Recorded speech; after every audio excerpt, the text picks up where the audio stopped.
So lots of reaction, lots of rhetoric on the issue of caste census in the last 2 days. In the last video, I broke down how the caste census being proposed by the BJP has absolutely nothing to do with what Rahul Gandhi has been propagating since 2023. Rahul Gandhi uses the caste census to further the idea of religious reservations, further the upper limit beyond 50% at the center level. So what the BJP is trying to do is very different from what Rahul Gandhi is actually advocating for. But this is not about Rahul Gandhi. I am here to discuss two very specific instances that sort of highlight the importance of the caste census for the Hindus, especially within the OBC framework. Back in 2011, the UPA 2 government made a pitch for the minority sub-quota, a 4.5% sub-quota within the larger 27% bracket. That is, within the 27% OBC reservation, they wanted to reserve 4.5% reservation for Muslims in the name of OBCs. Now, interestingly, OBCs are not classified on the basis of religion.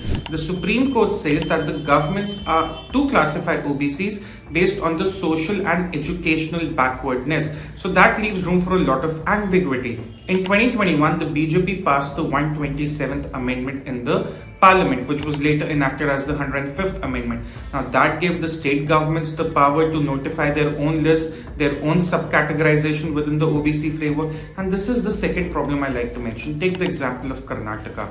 Category 2B, exclusive 4% reservation for Muslims within the larger 32% bracket. This is the problem.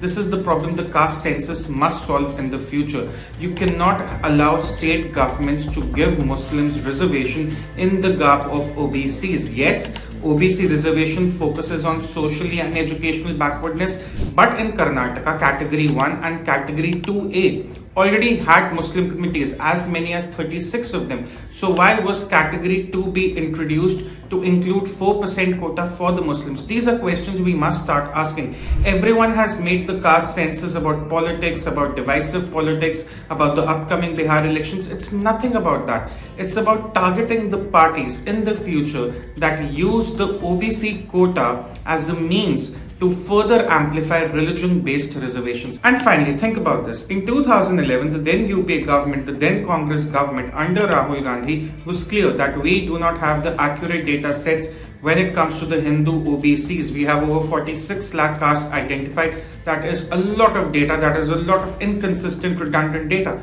But that did not stop them for pitching for a 4.5% quota for the minorities within the OBC framework just ahead of the 2012 UPA elections. If anything, the caste census should put an end to Muslim appeasement via reservations.